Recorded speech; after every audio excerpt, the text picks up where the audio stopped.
Muy buenas, pues hoy tenemos el placer de tener con nosotros y de poder entrevistar a David Zacereto, al que muchos conocen como Barbate, que es un director de foto con el que yo he tenido el placer de trabajar durante muchos años y en muchos proyectos, que tiene un largo recorrido y ha trabajado con los mejores directores de fotografía, tanto a nivel de España como a nivel internacional.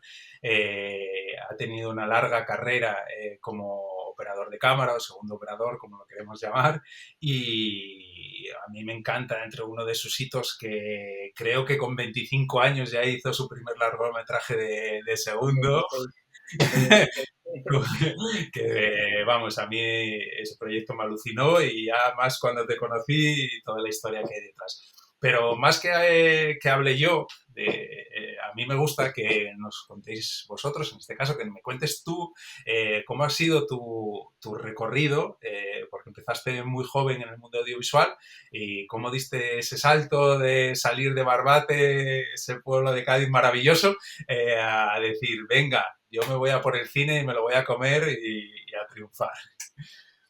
Bueno, la verdad es que creo que tuve la suerte de tener un buen profesor en el Instituto de Imagen y Sonido, Joaquín Cor, que fue un poco el que me abrió un poco la mente y él me dijo que yo podía expresarme muy bien con las imágenes, ¿no? Él como que de repente vio en mí una capacidad que ni yo mismo sabía, ¿no?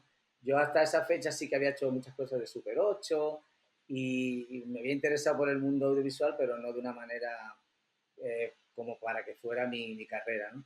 Después de hacer este ATP de imagen y sonido, ya sí que tuve entre ceja y ceja de dedicarme al mundo audiovisual. Entonces empecé trabajando en televisiones locales Ujú, y hasta que bueno, intenté venirme a Madrid para hacer una escuela de cine. Entonces llegué a Madrid a la Escuela de Cine Séptima A ujú, y donde ahí también tuve la suerte de coincidir con gente con mis mismas inquietudes, entre ellos Miquel Alvariño, Javier Asenjo y sobre todo Eugenio Mira, ¿no? Que fue ujú. un director a la que mi carrera ha ido ligada, ¿no? Sí. Llegar ahí fue como un descubrimiento nuevo porque, claro, yo empecé a estudiar en el 95, 94, 95, no había internet, nos teníamos que bajar los manuales por alguien que iba a Estados Unidos, te los fotocopiaba, todo era como mucho más difícil que ahora, ¿no? Mm, Y nada, salí de esa escuela de cine y conocí a Ángel Iguacel, con el que tuve la suerte de hacer varias cosas de ayudante de cámara en ujú. documental. Y Ángel me dijo que por mi situación, porque yo ya en esa fecha yo ya era padre, entonces me dijo que si quería seguir trabajando en esto y aprendiendo, que entrara a trabajar de eléctrico. Ajá. Y entré en la empresa donde tuve una formación increíble, que fue la empresa Enfoco, gracias a Ángel Iguacé. Y a partir de ahí en Enfoco, pues un poco como que de repente podía ganar el dinero y estar en primera línea viendo iluminar a los mejores, ¿no? Paco Femenía, Aguirre Sadobe, o sea, tuve mucha suerte porque para mí fue como mi verdadera escuela, ¿no? También cuando entré en esa empresa, una de las cosas que nunca dejé de hacer fue seguir rodando de cámara, ¿no? Y Sí. entonces lo que hacía era que cuando conseguía el dinero suficiente para, bueno, para vivir, pues de repente me iba a rodar muchos cortos, ¿no? Y entonces rodé hasta 30 cortos entre 35, 16, tanto de, 16, de direct foto como segundo operador. Sí. Fue ahí durante esta etapa que conocí a Unas Mendía, que él era auxiliar de cámara y yo era Ajá. eléctrico, y de repente hicimos un corto en el año 1999 que fue El Cuervo, que estuvo nominado a los Goya. Al año siguiente hicimos ya como el proyecto fin de carrera de Eugenio Mira, que fue Fate, y de repente ese cortometraje sí que nos lanzó al mundo ya del largometraje.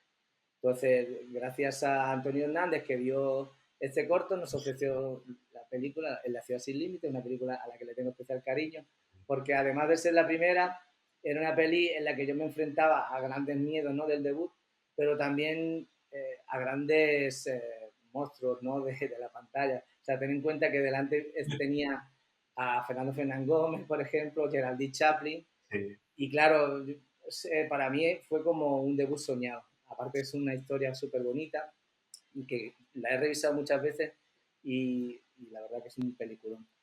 Y nada, justo ya después de esto, eso fue como el pistoletazo de salida a rodar muchas pelis de segundo operador, ¿no? O sea, Sí. hasta 40 pelis que he rodado, no sé, y a las que podía destacarte, pues yo qué sé, Red Line, No habrá paz para los malvados, y luego películas internacionales en las que he tenido la suerte de participar, pues como Sí. Exodus de Ridley Scott o The Gunman de Pierre Morrell, no sé, o sea, la Ujú. verdad que en ese sentido fue como una progresión, ¿no? De que se disparó de rodar 4 películas por año y sobre todo de poder tener la oportunidad de rodar con grandes directores de fotografía a los que admiraba y admiro, ¿no? O Sí. sea, ya te digo que empecé con una Mendía, luego he trabajado mucho con Javier Salmones, con Flavio Laviano, he trabajado, por ejemplo, también pues, con Xavi Jiménez, Sí. bueno, que para mí era como un súper referente. Y nada, después de una etapa de casi 20 años llevando la cámara y haciendo muchas segundas unidades, me resistía mucho a debutar como director foto porque, o sea, siempre como que me ofrecían proyectos muy, muy pequeños y yo estaba ya haciendo como proyectos muy grandes de segundo operador, ¿no? Contigo, son que te roban mucho. Y bueno, no sé, en ese aspecto, la verdad que bueno, que estoy como súper agradecido a poder haber rodado con tantos grandes directores de fotografía y luego por eso un poco el salto también internacional, ¿no? De que he rodado con directores de foto de fuera que también, pues eso, ¿no? Te abren como las puertas a Sí. otro mercado. También, no sé, me he sentido muy a gusto trabajando con Álvaro Gutiérrez y con Miguel Amoedo, que Ujú. con ambos también un poco me introduje en el mundo de las series de ficción, que es un poco ahora lo que básicamente hago, ¿no? Ujú. Roda bastantes series de ficción, las podemos destacar, pues yo qué sé, desde El Embarcadero, Sky Rojo, The Head, Berlín, Ajá. Feria, la segunda temporada de Paraíso y, bueno, ahora la película Objetos. Muy Pues, bien, muy bueno, bien.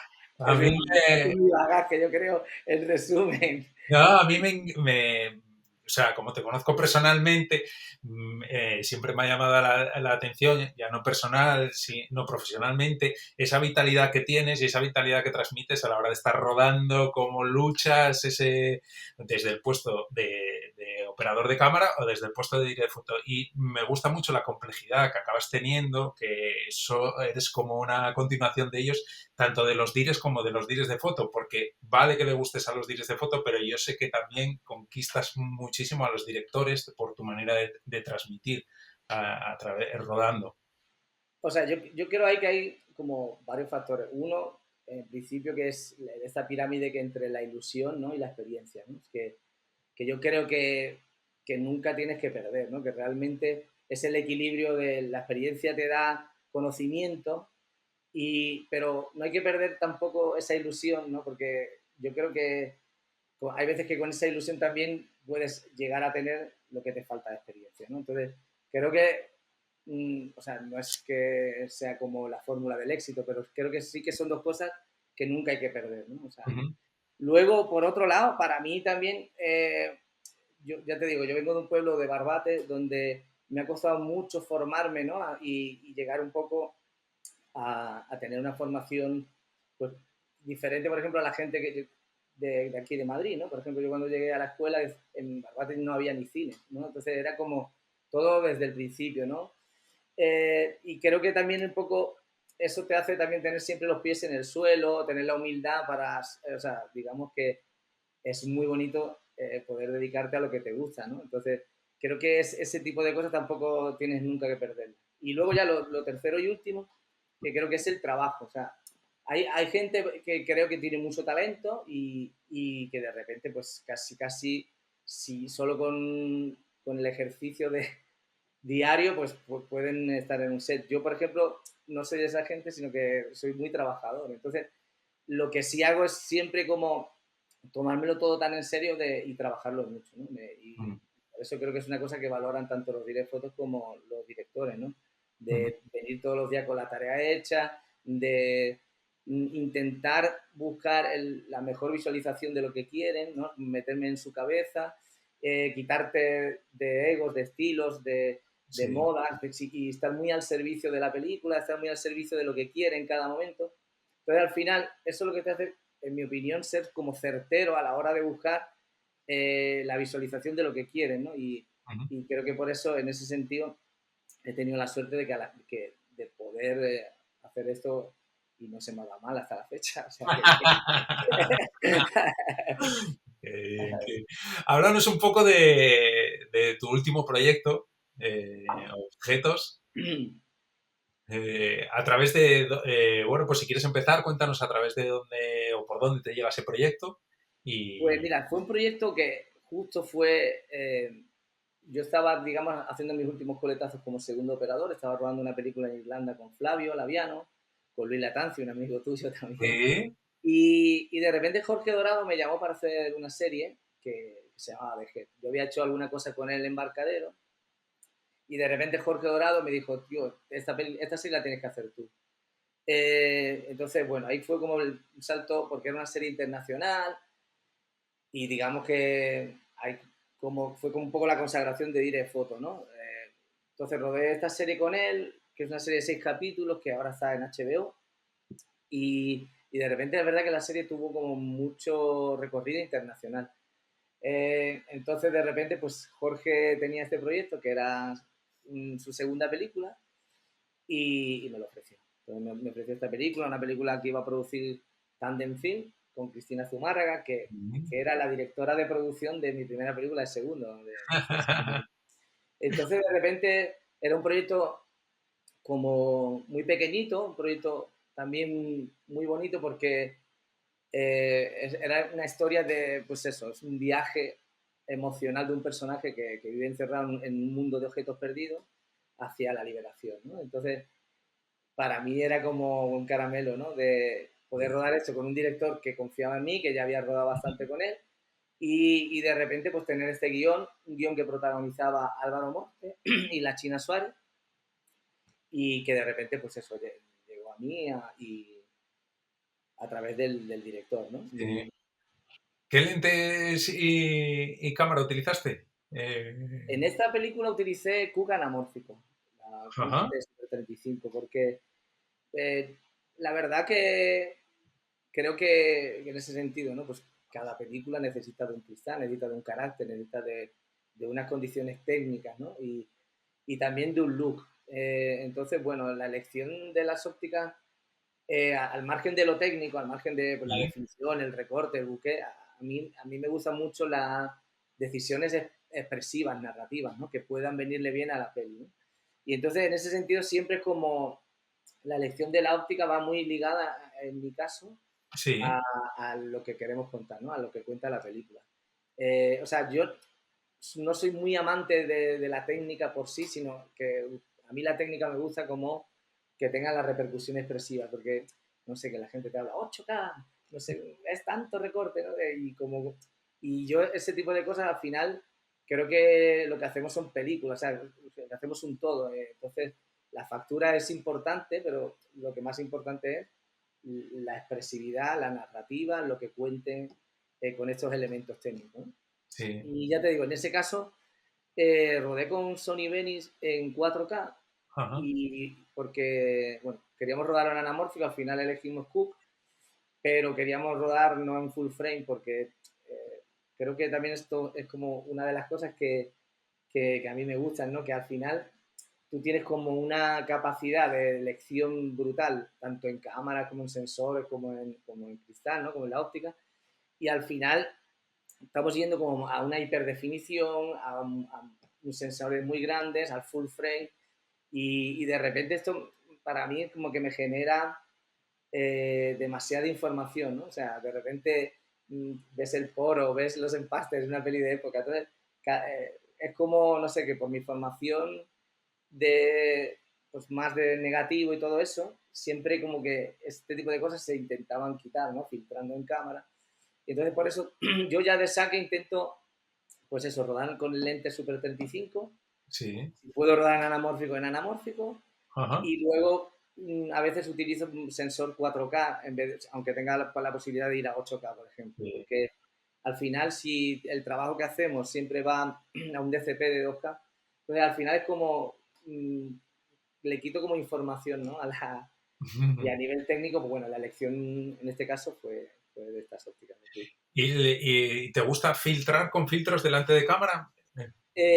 Bueno, creo que yo, por ejemplo, es una cosa que hago también por secuencia o por fotogenia, ¿no? Siempre Ajá. hago mis pruebas de fotogenia pues, con las actrices y con los actores y también te digo, siempre lo utilizo de una manera narrativa, ¿no? O sea, Sí. por ejemplo, evidentemente tienes que tener un beauty de cuidar a tu actriz, pero hay veces que, pues eso, que las películas son duras o que cuentan un drama donde de repente, por ejemplo, hay una realidad, hay algo visceral, entonces de repente pues intentan no filtrar. A mí me gusta mucho Glimmerglass y porque es un filtro así que utilizo como casi siempre delante, pues eso, como el 50 para primeros planos de la protagonista, pero bueno, ya te digo que el filtro siempre va muy ligado también a la historia, ¿no? Creo que tienes que tener como un montón de herramientas técnicas para, pues Sí. poco a poco ir siendo fino, ¿no? En la elección. En este largometraje, ¿llevabas tú la cámara?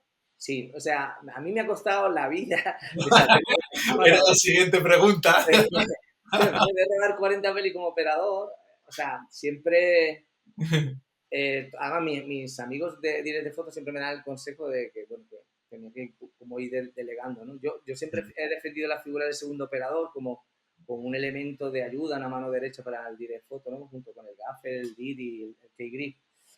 Y entonces es una figura por la que he luchado. ¿Qué pasó también? Que en pelis también de bajo presupuesto, tener a veces una tercera persona, pues encarece. Y en este caso, que era una primera peli, al final es tanto por presupuesto como hablando con el director, querían hacer una cosa muy más personal, con poquito equipo y al final llevé yo la cámara. Cuando rodó sus series, intento no llevar la cámara, pero al final siempre me cae la cámara B o algo así, porque, o sea, trabajo con un operador que tú también conoces, Peque Griffin o Albert Carreras, he tenido la suerte, Sí, o Tasio, he sí. tenido ahora en Berlín, que son gente con mucho gusto, y entonces sí que me encanta poder tener la figura de un segundo operador, siempre ligada un poco al trabajo que hagas óptico, ¿no? Narrativo y de puesta en escena, tanto con el dire, ¿no? Eso sí que me gusta tenerlo controlado. Pero sí puedo delego en un segundo operador. Y en esta peli no pudo ser. Sí. Y bueno, la verdad que también es muy bonito, ¿no? Porque de repente mi primera película, hacer la foto y llevar la cámara también te da como ese pulso, que creo que también, por otro lado, siendo sincero, es también como uno de las cosas por las que los directs me llaman, ¿no? Porque evidentemente yo soy un direct foto que lleva muy poco tiempo, yo empecé, digamos, así como direct foto de 2018. Y creo que también tener una persona que ayude a la narrativa, porque en ese aspecto sí que tengo bastante experiencia, y entonces creo que también es como un aliciente que para que los directs me llamen, yo creo. Qué bueno, qué bueno. ¿Normalmente te gusta ser fiel a una marca de lentes o eliges acorde al proyecto?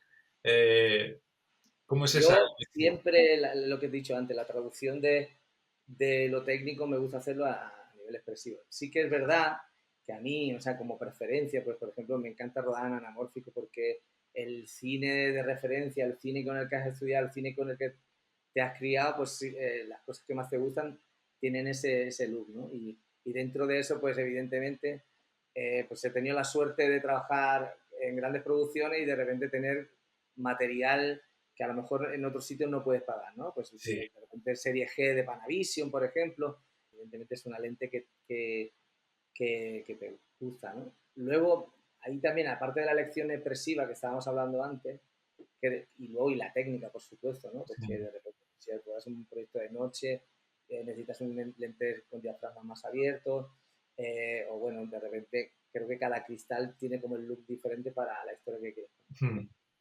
Pero que en ese sentido luego también tienes que adecuarlo a las producciones, ¿no? Y hay veces que tienes que hacer como pues la elección también para que entre en presupuesto con las semanas que tienes y creo que también son otros factores que hay que tener en cuenta a la hora de elegir la lente. Porque muchas veces se plantea ese debate, ¿no? En la mesa en preproducción, creo que entre el dire, producción y director de fotografía, ese debate sobre presupuestos que muchas veces, ¿no? Están a la orden del día y sobre cómo incrementa el anamórfico rodar en anamórfico, ¿no? Sí, o sea, realmente al final, o sea, es un compendio de muchas cosas. Yo ya te digo, por ejemplo, hay una cosa también que hay que tener mucho en cuenta, es si, por ejemplo, ruedas con 2 unidades.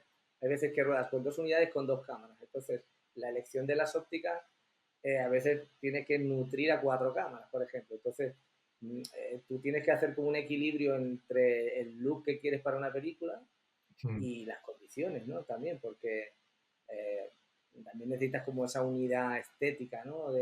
Con las ópticas. Entonces, hay veces, por ejemplo, que tienes que ir variando un poco para adecuarte a no solo a un presupuesto, sino también a las necesidades mismas de la propia peli, ¿no? Sí. Y, y bueno, y en ese sentido, ya te digo, a mí lo que más me gusta es, eh, digamos que hacer pruebas para buscar el look que necesita cada historia, ¿no? Ujú.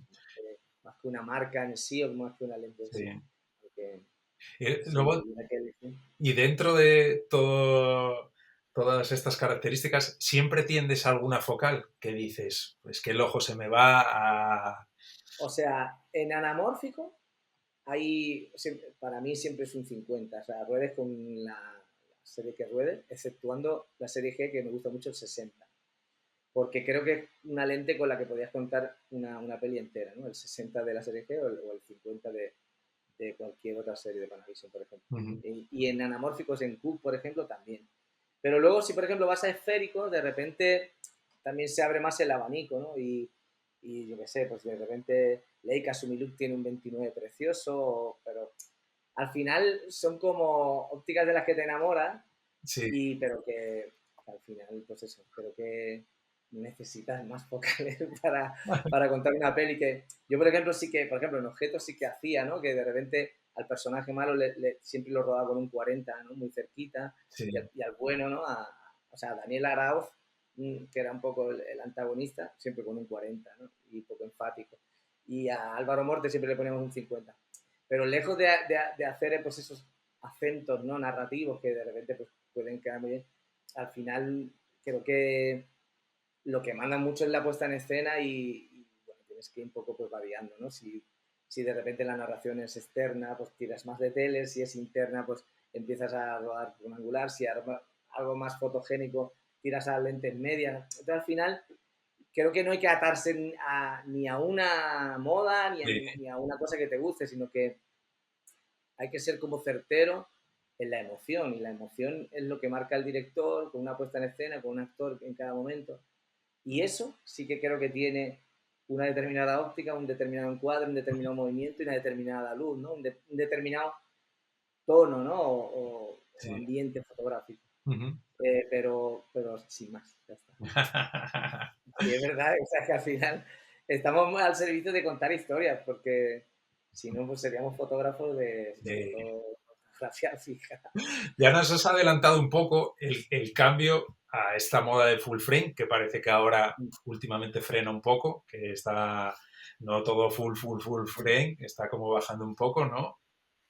Y yo quería preguntarte que tú sí que has vivido muy de cerca ese cambio a cómo era rodar con negativo, al cambio al digital, ¿no? ¿Cómo ha sido esa manera de todo? Creo que desde la forma de trabajar en un set ha cambiado la forma de elegir, pues eso, lentes, la forma de elegir muchas cosas, ¿no? Para mí, básicamente, lo que creo que más me cambia es que cuando rodas en negativo, al final necesitabas lentes con mucha definición para contrarrestar pues esta pérdida de definición que tenía el negativo, ¿no? Más analógica, más química, ¿no? Al entrar sensores digitales que añadían recorte, que añadían superficie en el sensor y más definición, eh, creo que hemos tenido que ir contrarrestando el cristal, ¿no?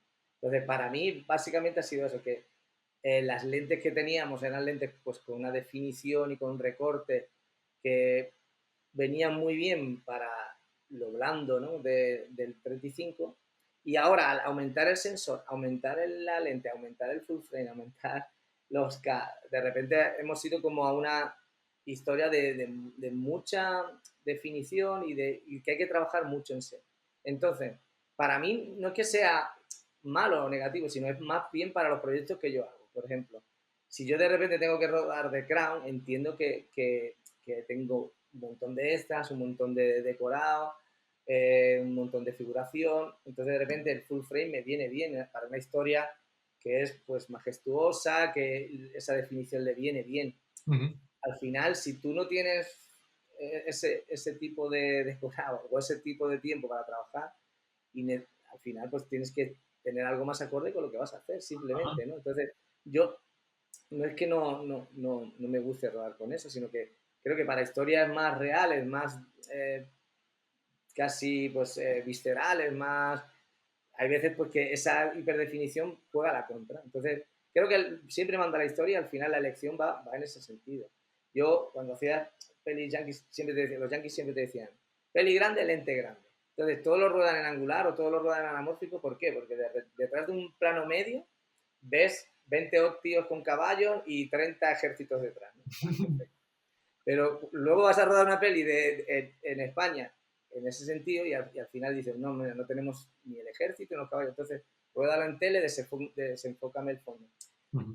Eh, tienes como que adaptarte, ¿no? A la historia que estés contando en cada momento y a los elementos que tengas delante de la pantalla. Entonces, ya te digo que cuando digo lo del full frame no lo digo como, porque evidentemente es una maravilla, pero que creo que cada proyecto pues, Ujú. necesita de un tipo de lente o de un tipo de formato para rodar, ¿no? Tanto de ventanilla como si es full frame, si es anamórfico, si es esférico, si es Super 16, da igual, un poco se trataría de eso, ¿no? Sí, de encajar un poco Claro, en qué momento estás y claro. necesidades. Genial. Eh, Sé que, bueno, es una pregunta que nos has contestado un poco antes, que por dónde te llegan los proyectos y esas propuestas, si te llegan por dirección, producción, dirección de fotografía, creo que te llegan por todos los lados.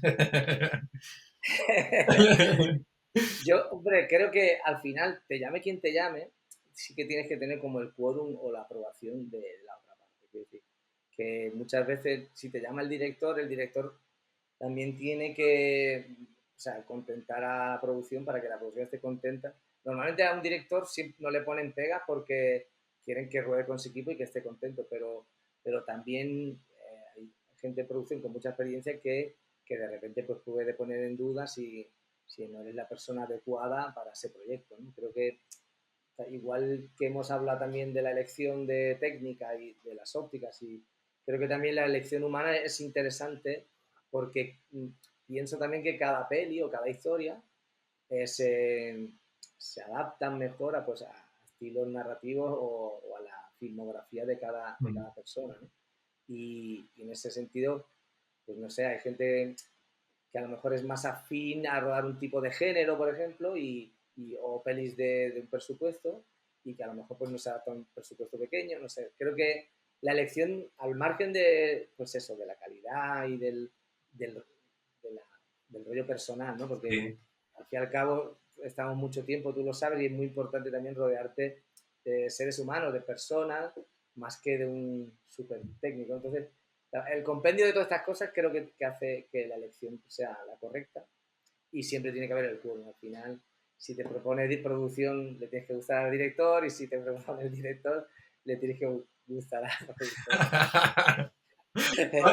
¿Cuándo te es más fácil? ¿Cuándo te es más fácil? Cuando te llega la propuesta. Hombre, yo creo que si un productor llama a un director para hacer un proyecto, normalmente quiere que esté cómodo y quiere que trabaje con su equipo. Sí. En ese sentido también hay gente que de repente pues intenta imponerle su equipo para tener también un control de la película, pero bueno, son, ya te digo que en ese aspecto son Ujú. elección de cada persona, ¿no? Que también tendrás como sus criterios para decir, pues mira, prefiero a alguien con más experiencia o prefiero a alguien que esté acostumbrado a rodar proyectos más pequeños porque es Ujú. una peli pequeña, o no sé. Ujú. Sé que trabajas mucho la preproducción, te gusta mucho empaparte ese guión, prepararlo muy bien. Luego, sin duda alguna, lo que es el rodaje, eres batallero a muerte y hasta el último segundo estás como el primer segundo del día hasta el último de... Luego, ¿te gusta también trabajar la parte postproducción como director de fotografía, esa parte de talonaje? Sí, la verdad que, o sea, creo que en ese sentido, to- todo lo que hagas en una peli, primero, rodearte de gente que te pueda aportar, ¿no? O sea, que pueda a la idea o a tu propuesta hacerla mejor, ¿no? Y en ese sentido, desde tener un buen key grip, de tener un buen ayudante de cámara, un buen segundo, un buen gaffer, ¿no? En el set, ahora también un DIT, ¿no? En el set también para un poco ir viendo cómo quieres contar la peli. Y luego la figura del colorista, que me parece también fundamental, porque por mucho que tú tengas pues muy claro cómo quieres contar esta historia, el hecho de que alguien sume y te aporte cosas a donde tú no llegas con el color, creo que también es como una ventaja, ¿no? Ujú. Siempre es verdad que creo que también el color es como algo que te envenena, ¿no? Que al final es muy... De repente cualquier cosa que te ofrece, entonces te gusta, ¿no? Entonces tienes que tener también como una contención narrativa en ese sentido de estar abierto a las ofertas, pero sin perder el total de la peli y también un poco, pues eso, ¿no? Que tenga una cohesión estética Sí. y de color para que... Porque hay veces que de repente te proponen cosas, pero que salen de lo que la peli necesita. Entonces, en ese sentido tienes que estar muy abierto, pero a la vez muy alerta. Y sí, me encanta trabajar con gente que me pueda sumar y que me haga ser mejor y me proponga dentro de su especialización llegar donde yo no llego. Ujú. Qué bueno, qué bueno, qué bueno, qué bueno. Otra cosilla que quería destacar, supongo que nuestros usuarios lo saben, pero David Acereto tiene el reconocimiento, sello, llamémoslo así, que pertenece a la AEC, a la Asociación de Directores y Directoras de Fotografía de España. ¿En qué momento llega y cómo se produce? Eh, Cuando empecé a rodar como director de fotografía, siempre había soñado con pertenecer a la asociación porque para mí era como una referencia, ¿no? De la gente que estaba luchando por un oficio, por una manera de rodar y también por una asociación que defiende los derechos audiovisuales ¿no? En este mundo de que hay un jaleo con los repartos económicos, de autoría de la imagen. ¿No? O sea, a mí siempre me llama la atención que una obra audiovisual que contiene sonido y que contiene imagen sobre todo, o sea, dentro del reparto la imagen no existe. O sea, que se considere al cinematógrafo, al director de fotografía, como un mero técnico. ujú, Y creo que es una cosa que no es así. Creo que a lo largo de la historia, pues eso, ¿no? El cine se ha ido formando y las narrativas cinematográficas forman parte de la estética y creo que de la autoría de una peli. Evidentemente, el guión, argumento, pero me llama mucha atención, por ejemplo, la banda sonora un 25%. Y que está muy bien, pero en una obra meramente audiovisual. Entonces, hay algo ahí que, al margen de lo que pueda pensar cada uno, sí. que hay algo ahí como que es algo más evidentemente comercial que realmente que digamos se identifique con la propuesta o con lo que cada uno hace en una peli, ¿no? Ujú, Y creo que ahí un poco la figura del director de fotografía está un poco como denostada y la EC y Mago en Europa pues son asociaciones que están luchando sobre todo por esto y al margen ya de beneficios y de autorías eso también un poco por dignificar la profesión, ¿no? Creo que ujú. es asociarte, es una manera también de aprender de los demás y gente que de repente ha llevado una bandera a la que tú ahora pues te toca sumarte, ¿no? Ujú. Yo siempre lo he visto eso con la admiración de poder aprender y que creo que, bueno, que son cosas que si queremos dignificar esta profesión, si queremos que se nos tome en serio, pues asociarte con directores de fotografía, además de otras generaciones, ¿no? Que, que pueden cederte y mostrarte el camino que ellos han recorrido, los errores que han cometido para que...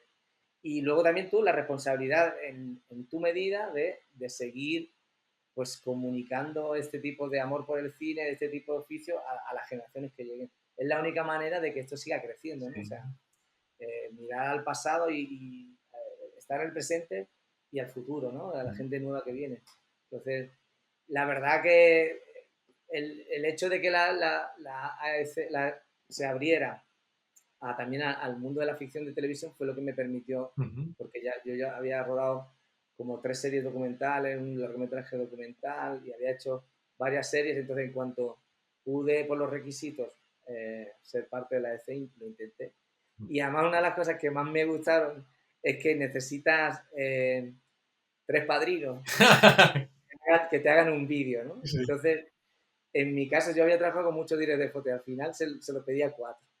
Y uno fue Ángel Iguacel, Ah, porque Ángel bueno, fue como la persona un poco que me abrió el camino aquí en Madrid. sí. Luego el otro, Xavi Jiménez, porque con él he hecho con mis pelis de segundo y he aprendido mucho, porque ya te digo que era para mí un referente. Y luego los otros dos son Álvaro Gutiérrez, Anda. Alvarito, porque ha sido de los directores de fotografía con los que mejor he cohesionado. Él me llevó a hacer películas en Inglaterra y teníamos como una manera de trabajar que yo me sentía súper cómodo. Y luego Miguel Amoedo, porque ya te digo, Miguel me abrió las puertas de la ficción en televisión y he aprendido mucho de él. Entonces, al final he tenido la suerte de tener estos 4 Sí. maestros como mis padrinos en la EFE y me hace mucha ilusión. Qué bueno, como me alegro ahí. Vamos, son unos cracks y espero poder entrevistarlos pronto. Tengo contacto con personas con el que te los mando. Vamos, intercambio. Bueno, me gustaría que nos hablas eso, si quieres dar una referencia de una película que como director de fotografía, desde el punto de director de fotografía, digas, mira, es un referente, me encanta. O sea, ahí esto es como lo de siempre, ¿no? Es como a quién quieres más, ¿no? Entonces siempre es muy difícil elegir Sí, una, ¿no? Yo siempre cuando me dicen, elige una película, yo digo 10, ya, pero porque me parece como muy injusto, ¿no? Pero, o sea, si tuviera que elegir, por ejemplo, una película española, elegiría Red Light de Xavi Jiménez, que yo llevé la cámara con sí, Rodrigo Cortés, en ese caso, ¿no? Luego, podría también, por ejemplo, elegir Seven de David sí. Fincher y Conji, ¿no? Ujú. O Interstellar, por ejemplo, de Nolan Eh, y Hoyte. Pero voy a elegir Road to Perdition. Anda. Eh, Porque Road to Perdition, que es una película que dirigió Sam Mendes y que la foto la hace Conrad Hall, se dan como, para mí, ¿no? Aparte de que es una peli que me emocionó visualmente y como película, ¿no? Se dan dos cosas como maravillosas, que es, Conrad Hall está al final de su carrera y Sam Mendes está como haciendo su segunda peli o tercera, ¿no? Entonces de repente se da la maestría de este director que es como súper certero, ¿no? Y a la hora de colocar la cámara, a la hora de la narrativa, con la experiencia de un director de foto ya mayor, ¿no? Y entonces esa mezcla de la experiencia de uno y la ilusión de otro, creo que me representa mucho con esto que al principio de la charla hablamos, ¿no? La ilusión, Sí. la experiencia y cómo de repente se cohesiona de una manera perfecta, ¿no? Entonces, esta fotografía de Conrad Hall, de cine, de gángster de años 30, ¿no? De cine negro, mezclada con una narrativa súper moderna, súper certera, donde entonces el resultado dan una peli que para mí es casi perfecta, donde la cámara, la elección óptica y el tono, el ambiente dramático de la fotografía está siempre, siempre es como, digamos, la mejor manera para contar lo que se está contando, ¿no? Es como de una precisión absoluta y de una emoción y una plasticidad y una belleza Mm. o sea, si de repente tuviera que elegir una, elegiría esa. Pues ahora, después de lo que estás hablando, tengo ganas de volver a verla para entrar en esos matices. O sea, no sé.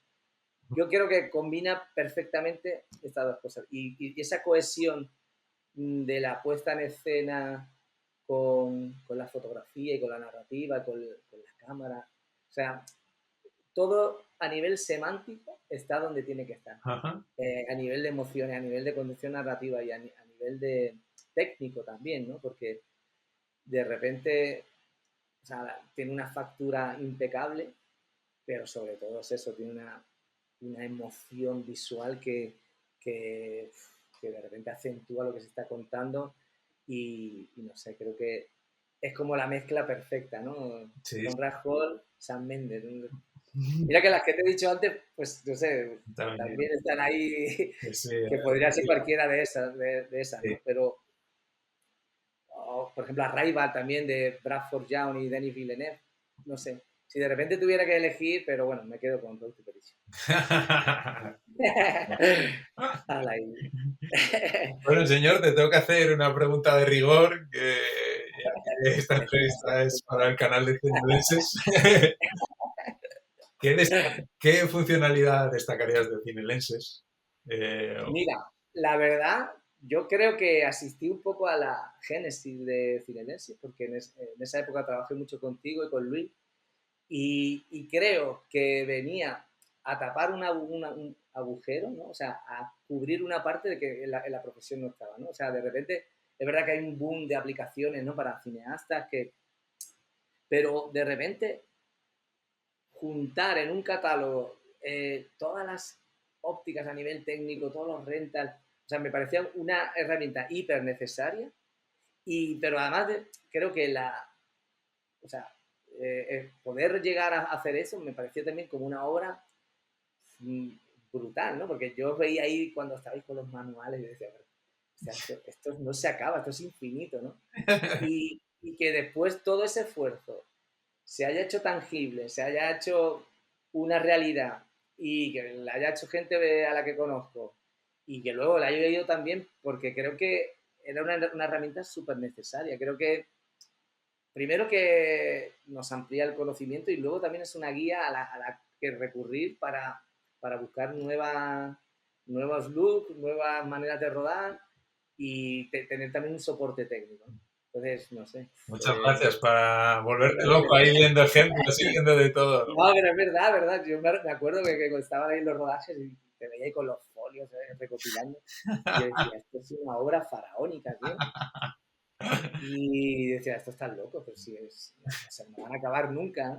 Y al final me alegra, pues que creo que eso, que cubre una necesidad imperiosa y es una herramienta, vamos, fundamental hoy día, yo creo. Muchas gracias, muchas gracias. Cuéntanos próximos proyectos, algún proyecto a la vista. Pues mira, iba a hacer una película con Eugenio Mira que se llamaba El autostopista para Annapurna, que era un proyecto que le tenía un montón de cariño porque era un proyecto yankee y con la huelga se ha retrasado, bueno, de momento se ha aplazado, Sí. pero bueno. Y entonces ahora mismo estoy preparando dos proyectos para el año que viene. Uno, que es con Albert Pinto, director de Nowhere y de Malasaña, que trabajé con él en Berlín, me ha ofrecido una película que se rueda en Cádiz, es una película así, un thriller de Bueno, narcotráfico, y entonces de repente es un proyecto que tengo muchas ganas de hacer. Y luego tuve la suerte de rodar un corto con Lucía Jiménez este año, con la actriz, sí. y que se llama El Trono, y de repente ella me ha presentado también un guión para el año que viene muy interesante. Y que bueno, se llama Mi hijo en la tierra, y de repente, pues un poco son los dos proyectos que ahora mismo estoy preparando. Qué bueno, qué bueno. O sea, Todo de cara al año que viene. qué bien, qué Así que, bien. O sea, que si todo va bien a sí, finales sí. del año que viene, veremos ahí otro proyecto en la pantalla. Bien, bien. Ojalá. La verdad que al margen ya de ser el trabajo es como también una pasión, ¿no? Y sí, yo creo que nunca hay que perder esa ilusión, esa pasión y enfrentarte a cada proyecto Mm, como si fuera el primero y con la seriedad de que merece cualquier mm. proyecto. Yo quiero darte las gracias desde Cinelenses y personalmente como Álvaro, ya no solo por lo que me has enseñado en todos los años que hemos trabajado juntos, Nada ha bueno. sido increíble, profesionalmente he aprendido, vamos, no tiene límite y me alegro, me encanta tu historia, me encanta la pasión que transmites desde el minuto cero hasta el último minuto del día, que todos aquellos que te conocen lo saben de sobra y nada, solamente te deseo millones de éxitos, más de los que estás teniendo y poder volver a vernos pronto. Claro que Que sí. no sea a través de la pantalla, que sea en Sí, sí, persona en una cervecita y un plato de jamón o lo que sea.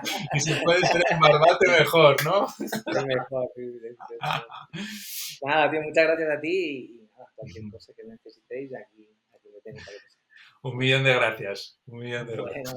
chao, chao. Chao.